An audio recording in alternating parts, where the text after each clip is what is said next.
안녕하십니까. 17강자입니다. 이번 주제는 좀 심각한 문제입니다. 이혼을 할 사람은 해야겠죠. 그러나 3, 4, 1행 생각 사니까 3번 생각해보고 1번 행동하라 이 뜻이죠. 여러분 우리가 처음에 만날 때 결혼이라는 것은 어떻습니까? 평생을 살고도 모자라서 저승까지 가고 싶은 마음으로 결혼을 시작합니다. 그런데 어찌하여 중간에 그런 비극이 있을까요? 참 안타까울 따름이죠. 세상에 이혼을 전제로 하는 결혼이 어디 있겠습니까? 그러나 그럴 수밖에 없는 상황이 살면서 일어나죠. 근데 어떤 조사를 보니까 배우자의 부정행위가 1위 이혼, 그 다음에 어떤 그 배우자의 어떤 또 부당행위, 직계 가족의 어떤 부당한 대우, 이런 것들이 이제 대다수 이혼에 해당된다고 볼 수가 있겠는데, 문제는 어디에 있느냐면 내가 살기 위해서 가정을 깬다. 내가 더 내 인생을 위해서 가정을 깬다. 이 세상에 자기만을 위해서, 자기를 위해서 살아간다면 얼마나 불행하겠습니까? 우리는 인간사가 적어도 내가 이 세상을 살아가는 이유는 남이 있으니까 내가 살아가는 겁니다. 남이 있으니까. 여러분, 내 스스로 인생을 태어난 게 아니라 부모에 의해서 태어났죠. 여러분도 또 아이도 그렇게 했고요. 세상 살아가는 게, 여러분, 한국은행에 있으니까 돈이 있는 거예요. 버스 운전수가 있기 때문에 버스를 타고 다니는 거예요. 여러분 스스로 살아갈 수 있는 것이 얼마나 되겠습니까? 밥, 농사꾼이 있으니까 밥을 먹는 거예요. 그렇죠? 그렇습니까? 안 그렇습니까? 곧 나는 이 세상에 존재하는 이유가 남이 있음에 내가 서로 존재의 가치가 있다. 난 이렇게 말씀드리고 싶어요. 이혼에서 가장 큰 피해자는 자녀입니다.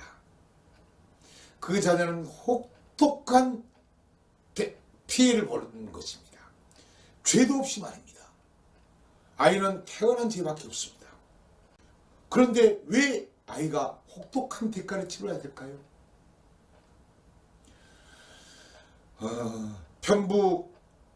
편모가 되는 것이 바람직할까요?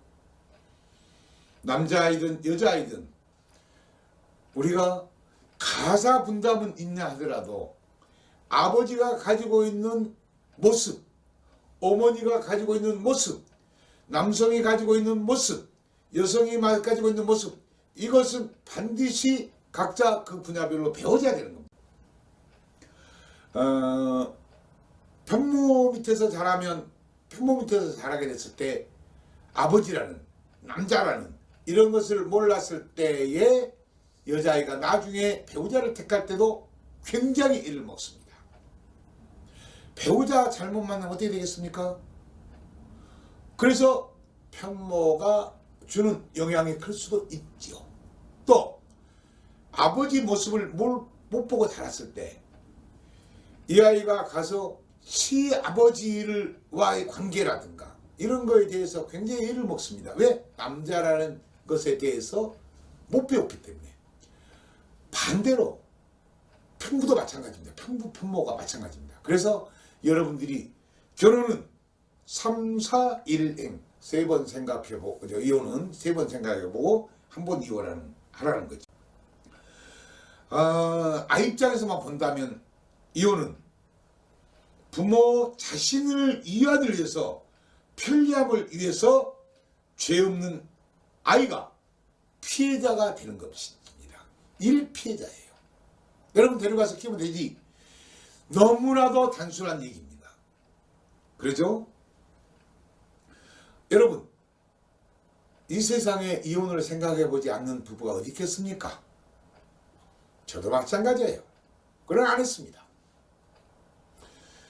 위기가 있을 때 이것을 어떻게 극복할 할 것인가를 연구했지, 위기가 있을 때 어떻게 하면 파괴해버릴까 이 생각을 안 했다 이 말이죠. 여러분 똑같습니다. 자식이 최대 피해자입니다. 그렇다면 여러분들은 어떻게 하시겠습니까? 아이를 위해서 정말로 훌륭하게 생각을 하고 부모답게 인간답게 생각을 해서 나로 인해서 죄 없는 우리 아이가 편모 밑에서 자라서 나중에 성에 관한 한 남성이면 남성, 여성이면 여성이면 이런 것에 대한 정확한 판단력이 없을 때는 방송으로 내보내기 힘들 정도의 심각한 문제들이 많습니다. 여러분. 그래도 생각 없이 이혼하시겠습니까? 이혼을 다시 한번 생각해 볼 필요도 있지 않겠습니까? 여러분, 아까도 얘기했지만 여러분 출세하는 것도 회사 다니는 것도 아니 남이 있으니까 다니는 거 아니에요. 하물며 내 새끼, 내 아이에게 나는 무엇을 해줄 것인가 부모로서. 이건 중요한 얘기 아니겠습니까? 마찰이나 갈등은 누구에게나 있습니다. 금방 얘기했더니 저도 있다고 했지 않습니까? 저 성격 좋습니다. 생긴 거는 엉망이어도 그래도 마찰이 있더라 이거예요. 저는 세상을요 그렇게 그저 웬만하면 넘어가고 아이 그럴 수 있지라고 하는 성격인데도 마찰과 갈등이 저도 많았습니다. 그러나 그것을 극복했을 때는 행복이 찾아올 것이고 파기하고 없애버리고 문제로 인식했다면 이혼으로 가더라 이겁니다. 다시 한번 강조하건대 3, 4, 1 행 또는 3, 4, 1 언 이혼도요 말로 하다가 이혼 그래 헤어집시다. 헤어지라면 내가 못 헤어질 것 같아? 그래요. 여자 하나 어디 묻어놨구만. 그래요. 그럼 어떻다는 얘기요? 아이고 그래요. 당장 내일 법원에 가서 쓱 도장 찍읍시다. 어디에서 법원은 화해 기간을 둡니다. 3개월 동안. 그것이 큰 효과를 있다고 그래요. 왜? 순간적으로 감정적이었다 이 말이죠. 감정적. 이성적이지 못하고 감정적으로.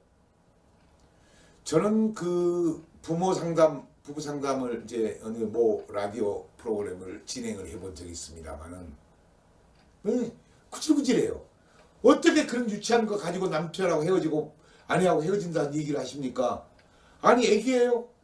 아니 그게 무슨 거리라고 반찬 무슨 퇴근 이래서 여러분들은 이제 이 말 톨스토이가 한 말은 행복은 타인을 사랑하는 능력이라고 했습니다. 각자가 자기 자신을 위해서 살아간다면 다 불행이 올 것이고 더불어 함께 같이 부대끼면서 살아가면 모두가 행복이 올 것입니다. 그래서 여러분들이 남편에게 또는 아내에게 대접을 받고 싶다면 대접을 하십시오. 그것이 끝입니다. 제가 사랑법, 부부사랑법에 대해서는 별도로 강좌를 하나 만들어놨습니다. 왜? 너무나도 어리석고 너무나도 안타깝고 너무나도 유치하기 때문에 이것에 대해서 한 번쯤 자기 반성을 하라고 그 강좌를 만들어놨습니다. 뒤에 가서 자세히 그 부분에 대해서 도대체 내가 왜 이렇게 한심한 행동을 했나 반성을 할 수 있는 기회를 만들어놨습니다. 여러분 제가 드린 말씀이 도움이 됐나요? 진정으로 막판으로 막말로 끝까지 가버리겠습니까? 아니면 3, 4, 1 행 3, 4, 1 언 하시겠습니까? 결정은 여러분이 하십니다. 저는 제시 쓸 뿐입니다. 자녀가 어떻게 큰다는 것도 알려줬습니다. 그래도 내 자신의 안위와 내 자신의 편리함을 위해서 헤어집시다. 이렇게 하실 겁니까? 다시 한번 생각을 해보고 우리 아이들을 키워나가는데 내가 희생입니다. 사랑은 희생이에요. 그렇죠. 사랑은 희생이죠. 희생 없는 사랑은 이 세상에 없습니다. 희생해서 사랑은 나오고 희생하는 마음을 가져야 되는 거죠. 내가 아내를 위해서 희생하고 내가 자식을 위해서 희생하는 것이 사랑입니다. 내가 우리 남편을 위해서 희생하고 우리 자녀를 위해서 희생한다. 이것이 사랑이란 게 무슨 말로 사랑 하겠습니까? 아니지 않습니까? 희생만이 사랑입니다. 그래서 이혼을 생각하는 부부가 있다면 나는 희생할 각오가 돼 있는가? 희생을 해야 되는가? 그렇죠? 이 희생이라는 게 뭐 노동하고 이런 희생이 아니에요. 정신적, 정서적 희생입니다. 뭐 희생하라고 그러니까 왜 우리가 희생해야 돼요? 이건 희생이 그런 희생이 아닙니다. 정신적으로 내 마음의 양식, 내 마음을 다할 수 있는 힘, 그것이 희생이에요. 그러면 사랑은 싹 들 것입니다. 사랑이 싹 돼야 희망이 보이는 것입니다. 여러분, 이제 우리 이혼하십시오. 그러나 3, 4 일행입니다. 여러분이 강의를 하면서 이제 여러분이 앞으로 저희들 CNK 뉴스에서는 이 부부 문제를 상당히 심도 있게 다뤄서 여러 가지 형태로 전문가와 대담도 하고, 그래서 여러분들에게 이거를 생중계로 해서 여러분이 참여하고 여러분의 가정에 행복이 올 수 있게끔 할 것입니다. 그러기 위해서 무엇을 부탁드렸습니까? 제가 유튜브 TV 보실 때 구독란 꼭 눌러주시는 것 잊지 마시고, 그거 하나면 여러분들은 돈도 안 들어가는 겁니다. 여러분들은 더 좋은 부부, 더 좋은 자녀 교육이 될 것입니다. 그리고 아무리 강조해도 괜찮은 여러분의 자녀의 독서, 여러분도 독서하셔야 돼요. 책이라도 옆에 두고 계셔야 된다 이거죠. 그래서 저는 책자랑을 많이 하는 것입니다. 뭐 이거 다 저 책을 많이 썼습니다. 44등 서울대 갔어요. 이 책을 꼴찌에서 박사까지라는 책으로 개정판을 만들었습니다. 이 책은 저희들이 통신 판매를 하고 있습니다. 이거는 자세히 또 뒤에서 안내를 해드릴 것입니다. 필요하시면 구독도 필요하겠죠. 그러나 아무튼 이게 중요한 게 아니고 책보다 또 더 중요한 건 뭡니까? 행동, 실천. 제가 전강에서도 말씀드렸죠. 알면서 행동하지 않는 것은 안 된다 이 말이죠. 행동하지 않는 양심은 악의 편이다. 했지 않습니까? 여러분, 도움이 되셨어요? 다음 강좌에서 또 만납시다. 고맙습니다.